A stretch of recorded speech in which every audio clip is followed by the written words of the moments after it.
Welcome back to Majlishi at the Thek. আজ আমরা আবার নিয়ে এসেছি গোয়েন্দা প্রেমীদের জন্য কর্নেলের আরও একটি দুর্ধর্ষ গোয়েন্দা গল্প, যেখানে কর্নেল। সৈয়দ মোস্তফা সিরাজের সৃষ্টি এই গোয়েন্দা চরিত্র বাংলা সাহিত্যে খুবই জনপ্রিয়। কর্নেল নিজে গোয়েন্দাগিরি করলেও নিজেকে তার ডিটেকটিভ বলতে খুব আপত্তি, কারণ ডিটেকটিভ আর টিকটিকি নাকি এক হয়। প্রথমে বড়দের জন্য লেখা শুরু হলেও পরে আনন্দমেলার প্রাক্তন সম্পাদক কবি নীরেন্দ্রনাথ চক্রবর্তীর অনুরোধে ছোটদের জন্য কর্নেল লেখা শুরু করে।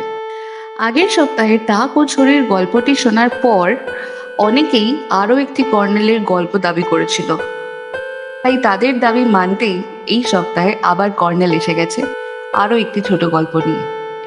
যদি এই গল্পটি আপনাদের ভালো লাগে তাহলে ভবিষ্যতে আরও কর্নেলের গল্প আসবে। আজকের গল্পের প্রধান চরিত্র হরিচরণ, হরদয়াল, জয়ন্ত এবং কর্নেল নীলাদ্রি সরকার। গল্প পাঠের সহায়ক কর্নেলের চরিত্রে নীলাঞ্জন, গল্পের সূত্রধার আমি পূজা। তাহলে শুরু হচ্ছে আজকের গল্প, যেখানে কর্নেল।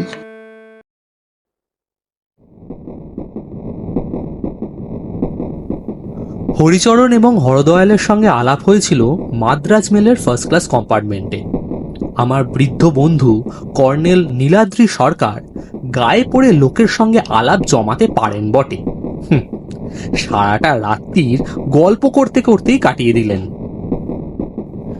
ট্রেন জার্নিতে ঘুমোনো আমার পক্ষে অসম্ভব ব্যাপার, তার উপর ওই বকবকানি আর মাঝে মাঝে কর্নেলের বিকট অট্টহাসি।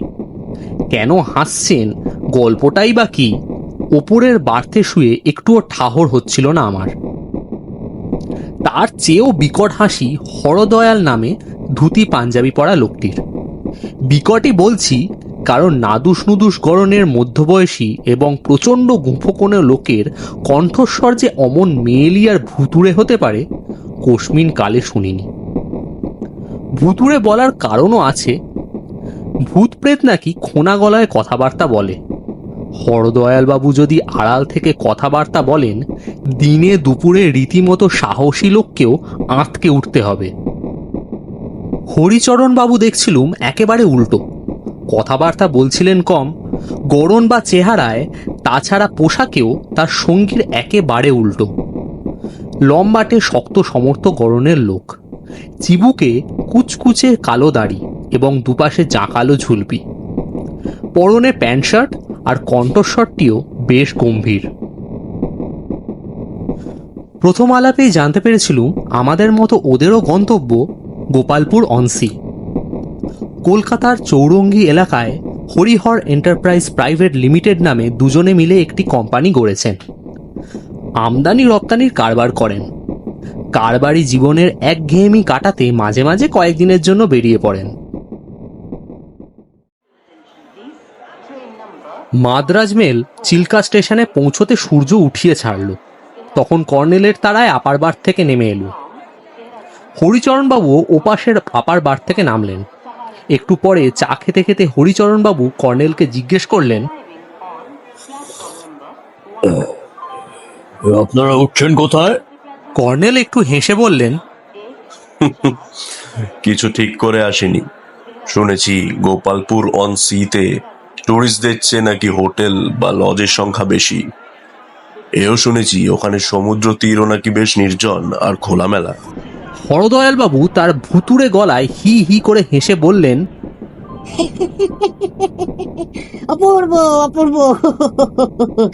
আমার তো মশাই প্রতি বছরই পুজোর ঠিক পরেই ওইখানে যাই, বুঝলেন না? কারবারি মগজ ঠান্ডা করার জন্য এমন সি বিচ আর পাবো কোথায়? হরিচরণবাবু বললেন, সিভিউ হোটেলে উঠতে পারেন, আমাদের সঙ্গে মালিকের খুব চেনা জানা আছে। তাছাড়া এখন নভেম্বরে সব হোটেল তো খালি পড়ে থাকে। টুরিস্ট সিজন শুরু হবে এই ডিসেম্বর থেকে। হরদয়ালবাবু মাথা দোলালেন। হ্যাঁ, সি বিচ, নতুন হোটেল, একেবারে মডার্ন ব্যবস্থা বাবা। সাহেব টুরিস্টরা এলেই দেখেছি ওইখানেই হোটেল।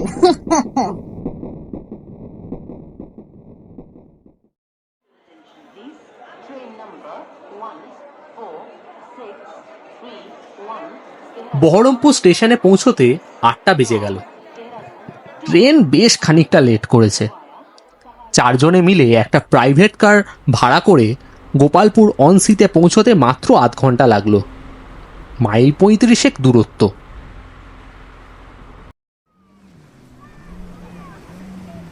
সিভিউ হোটেলটি সত্যি সুন্দর। ম্যানেজার ভদ্রলোক অত্যন্ত অমায়িক, আর হরদয়াল বাবুর সঙ্গে ওর ভালো রকম চেনা জানা। 4 তলা হোটেলের 4 তলাতেই একটি সুইট আমরা পেয়ে গেলুম। দক্ষিণ পূর্ব কোণের সুইটটির নম্বর 4। তার উল্টো দিকে উত্তর পূর্ব কোণে 3 নম্বর সুইটটি হরিচরণ বাবুর তদবিরেই আমাদের ভাগ্যে জুটল। এক মন্ত্রীমশাই নাকি হঠাৎ এসে পড়ার আভাস পাওয়া গেছে, তাই ম্যানেজার একটু ইতস্তত করছিলেন।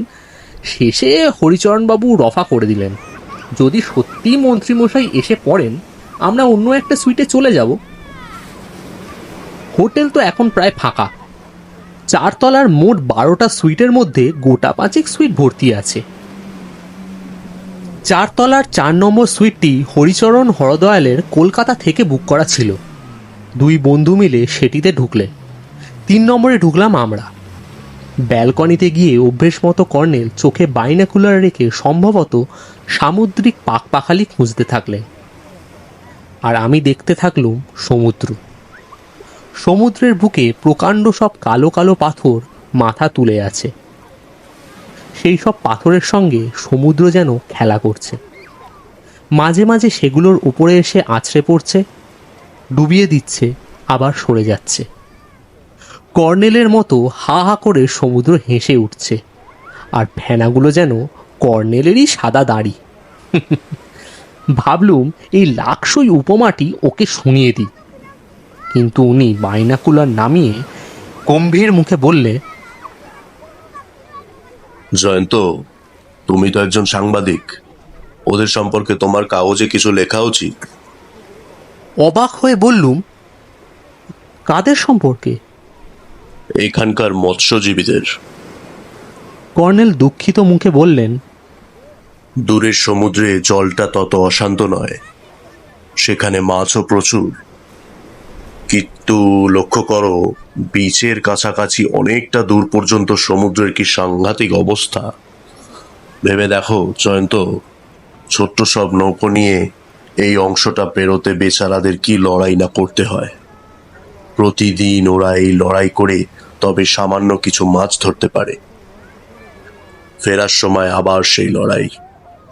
তাছাড়া দেখতেই পাচ্ছ সমুদ্রে কত সব পাথর ও মাথা উঁচিয়ে আছে।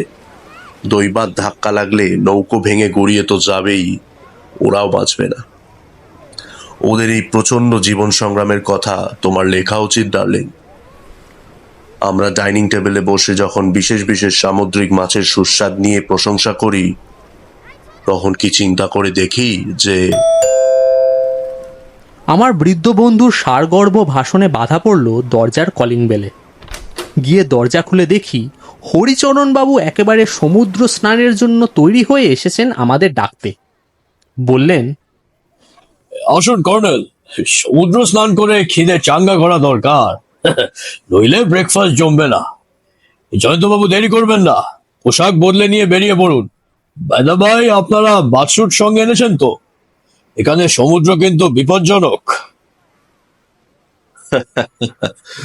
বাথ স্যুটের দরকার হবে না হরিচরণ বাবু, কারণ এবেলা আমি সমুদ্রে নামছি না। তবে জয়ন্তের কথা আলাদা, ইয়াং ম্যানরা সমুদ্রের সঙ্গে লড়তে ভয় পায় না। কি বলো ডার্লিং? ঝটপট বললুম, আমার একটুতেই ঠান্ডা লেগে যায়। এই সমুদ্র জলে ঠান্ডা লাগার ভয় নেই। আসুন না, লুলিয়া পাওয়া যাবে। পুরীর সমুদ্রে কি কখনো স্নান করেননি? আমাকে টেনে ঘর থেকে বের করলেন হরিচরণবাবু। টের পেলুম ভদ্রলোকের গায়ের জোর আছে বটে। কর্নেলও বেরোলেন। করিডরে দাঁড়িয়ে বললেন, হরদয়াল বাবু স্নান করতে যাবেন নাকি আমার মতোই জল কাতুরে মানুষ? যা বলছেন, ওকে টেনে ওঠাতে পারলুম না বিছানা থেকে। দাঁড়ান, আবার চেষ্টা করে দেখি। উল্টো দিকের 4 নম্বর সুইটের দরজা উনি ফাঁক করে ডাকলেন, হলো, ও হলো, আরে স্নান নাই বা করলে অন্তত বিচে বসে আমাদের স্নান করা দেখবে। সমুদ্র দেখলে খিদে বাড়বে, হে রাক্ষসের মতো খেতে পারবে। দরজা ফাঁক করে দেখলুম খাটে হরদয়ালবাবু চিত হয়ে শুয়ে আছেন, মাথার ওপর একটা হাত।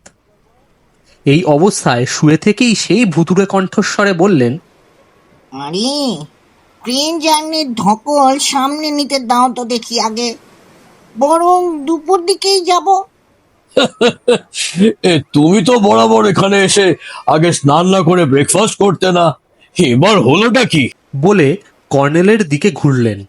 আমার ফ্রেন্ড, বুঝলেন তো, বড্ড খামখেয়ালি। গত বছর ওই আমাকে টানতে টানতে নিয়ে গিয়ে সমুদ্রে ছেড়েছিল। সত্যি বলতে কি, এখানকার সমুদ্রকে আমারও বড্ড ভয় করত। ওর পাল্লায় পড়েই সেই ভয়টা কেটে যায়। কর্নেল ডাকলেন, হরদয়াল বাবু কি অসুস্থ বোধ করছেন? ও হরদয়াল বাবু। হরদয়ালবাবু সেই রকম মেলি এবং খোনা গলায় জবাব দিলেন, আরে না না, আপনারাই যান বড়, আমি দুপুরে স্নান করবো খন। হরিচরণ রাগ করে দরজাটা সশব্দে বন্ধ করে বললেন, ছেড়ে দিন, ও বরাবর ওই রকম এক গুঁয়ে।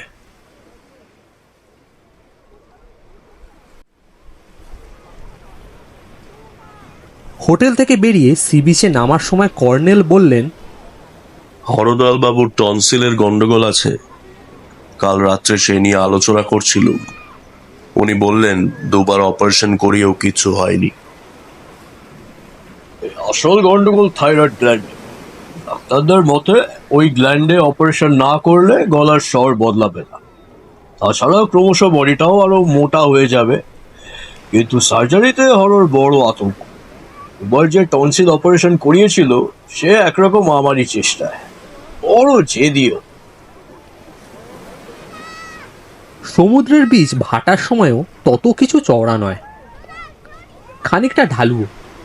আমাকে টানাটানি করে হরিচরণ সমুদ্রে নামাতে পারলেন না। কর্নেল বিচে বসে বাইনাকুলারে লাইট হাউস কিংবা অন্য কিছু দেখতে থাকলেন। হরিচরণবাবু ভালো সাঁতারু নিঃসন্দেহে। একদল কাচ্চা বাচ্চাও ওর সঙ্গে পাল্লা দিয়ে সাঁতার কাটতে থাকলো।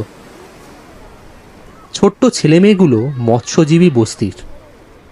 এখন থেকেই ওরা এমনি করে এই সমুদ্রের সঙ্গে লড়াই শুরু করে, ভবিষ্যতের বড় লড়াইয়ের জন্য তৈরি হয়। কর্নেল ঠিকই বলেছেন, এদের কথা দৈনিক সত্যসেবক পত্রিকায় আমার লেখা উচিত।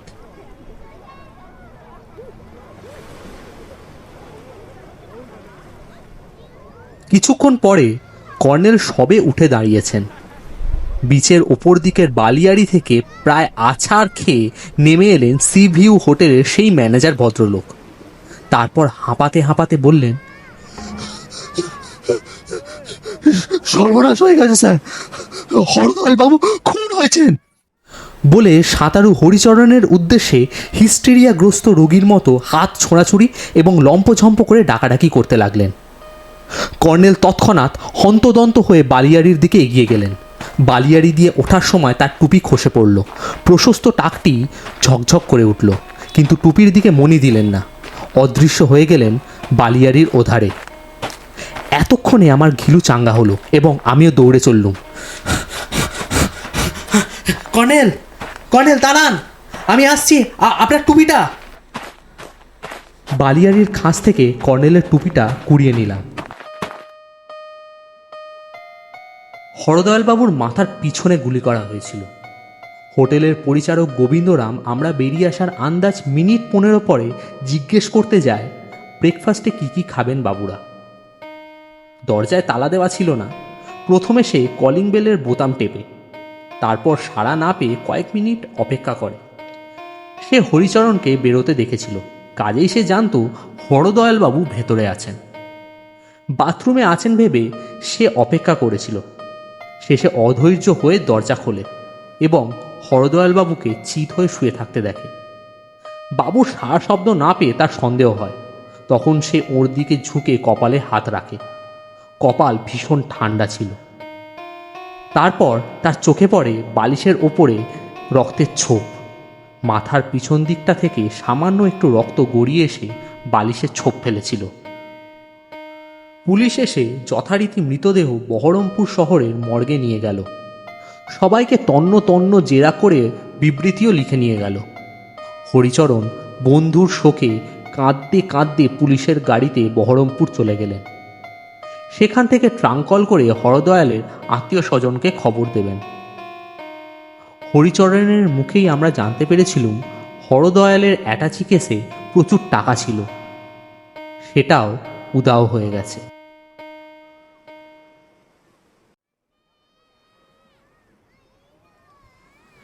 পুলিশের গাড়িতে উনি চলে যাওয়ার পর আমাদের সুইটে ফিরে কর্নেলকে বললুম, আপনার সঙ্গে আর কোথাও যাচ্ছি না, যেখানে আপনি সেখানেই খুন খারাপি। ধুর, এ ব্যাপারটা কি বলুন তো? কর্নেল একটা চাপা শ্বাস ছাড়লেন। ব্যাপার তত কিছু গুরুতর নয়। গুরুতর নয়? কি বলছেন? যে হোটেলে এভাবে খুনে চোর ডাকাত ঢোকে সেই হোটেলে আমার আর একটুও থাকতে ইচ্ছা করছে না। কর্নেল ঘড়ি দেখে বললেন, 11:30 বাজে, ব্রেকফাস্ট খাওয়া হয়নি। চলো দেখি ক্যান্টিনে একটু সকাল সকাল লাঞ্চ পাওয়া যায় কিনা।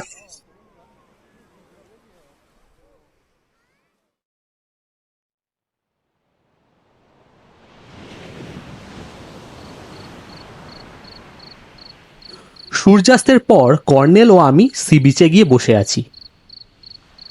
সেই সময় পিছনের বালিয়াড়িতে কয়েকটি ছায়ামূর্তি ভেসে উঠল।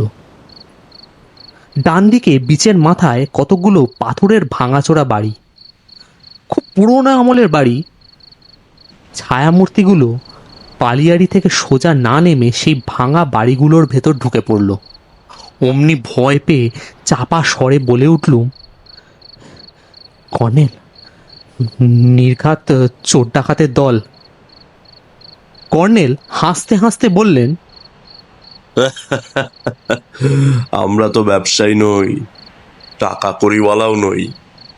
চোর ডাকাত লোক চেনে ডার্লিং। তাহলে ওরা কারা? যারাই হোক, আমাদের ভয় পাওয়ার কিছু নেই। একটু পরে সমুদ্রের ভেতর থেকে লাফ দিয়ে উঠল ঝলমলে এক বিশাল লাল হলুদ রঙের গোলা।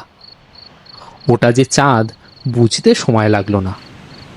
তারপর পেছন থেকে কে গম্ভীর স্বরে বলে উঠল, কর্নেল সাহেব নাকি? হরিচরণ বাবু, আসুন আসুন। কখন ফিরলেন বহরমপুর থেকে? এই মাত্র। বলে হরিচরণ এসে আমাদের পাশে বসলেন। কয়েক মিনিট চুপচাপ থাকার পর ফ্যাঁস ফ্যাঁস করে নাক ঝেড়ে ভাঙা গলায় বললেন,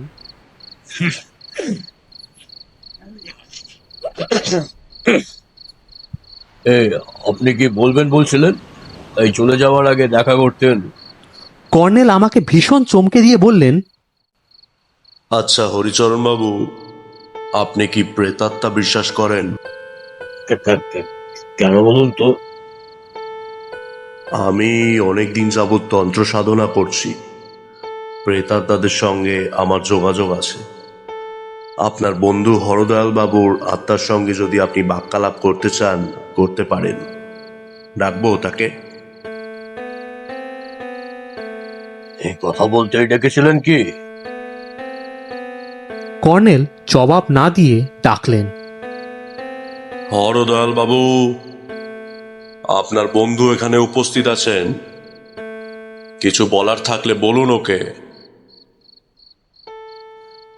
সামনে সমুদ্রের প্রচণ্ড আলোড়ন এবং সেই আলোড়নের মধ্যে ফিকে জ্যোৎস্নার রং দুলছে, ঝকমক করছে, যেন এক বিশাল অলৌকিক দৃশ্যের সামনে বসে আছি।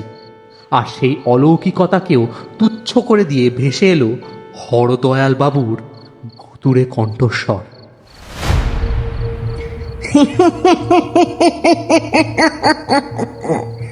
কি রানী, এখনো এখানে করছো কি? শিগগিরই কলকাতা চলে যাও। আমার তো ছেলে পুলে নেই, এখন তোমারই সব। হরিহর এন্টারপ্রাইজের একছত্র মালিক হতে অসুবিধাও নেই।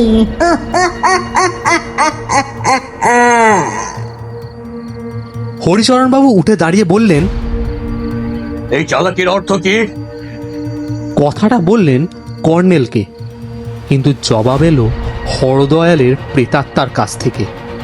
চালাকি তুমিও কম জানো না হরি। ওকে, আরে পালাচ্ছ কেন? আরে আরে শোনো শোনো। হরিচরণ সত্যি পালাচ্ছিলেন। আমি তো হতভম্ব হয়ে বসে আছি।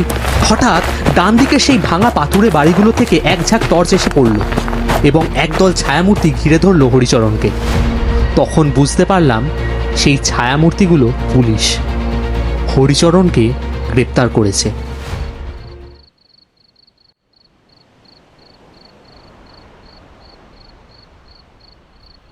কি ডার্লিং, বোবা হয়ে গেলে যে?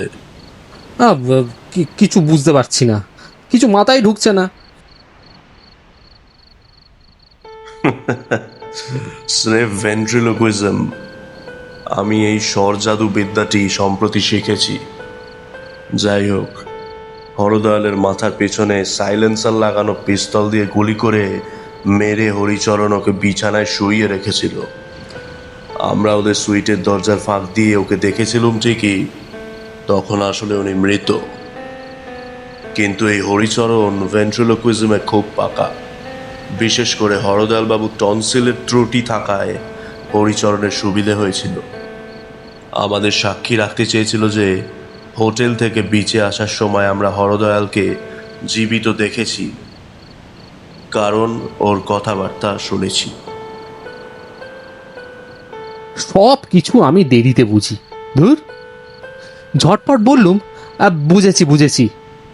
কর্নেল বললেন, এখনো সবটা বোঝনি? গত রাত্রে ট্রেনে হরদয়াল বাবুর সঙ্গে কথাবার্তার সময় জানতে পেরেছিলাম হরিচরণ এক সময় ম্যাজিশিয়ান ছিল, আর আজ সকালে সমুদ্র স্নানে এসে এসেছিল পিস্তলটা সমুদ্রে ফেলতে। তাহলে এবার সব পরিষ্কার তো? চলো, এবার ঘরের ছেলে ঘরে ফেরার পালা।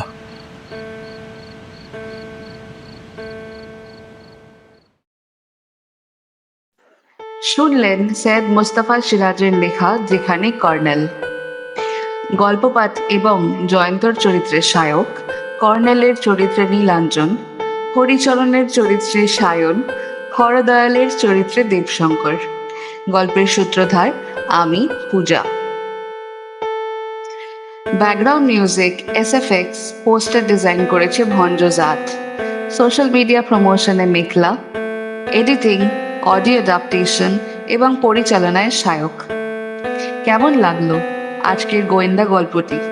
জানাতে ভুলবেন না আমাদের কমেন্ট সেকশনে। আর আমাদের সাপোর্ট করতে অবশ্যই আমাদের চ্যানেলটিকে সাবস্ক্রাইব করে দেবেন। আর আমাদের চ্যানেলের ডেইলি আপডেটস পেতে আমাদের ফেসবুক এবং ইনস্টাগ্রাম পেজটিও অবশ্যই ফলো করুন। তাহলে আজ আসি, দেখা হবে সামনের সপ্তাহে আরও একটি নতুন গল্প নিয়ে। ততক্ষণের জন্য হাসতে থাকুন, সুস্থ থাকুন এবং রোমাঞ্চিত হতে থাকুন।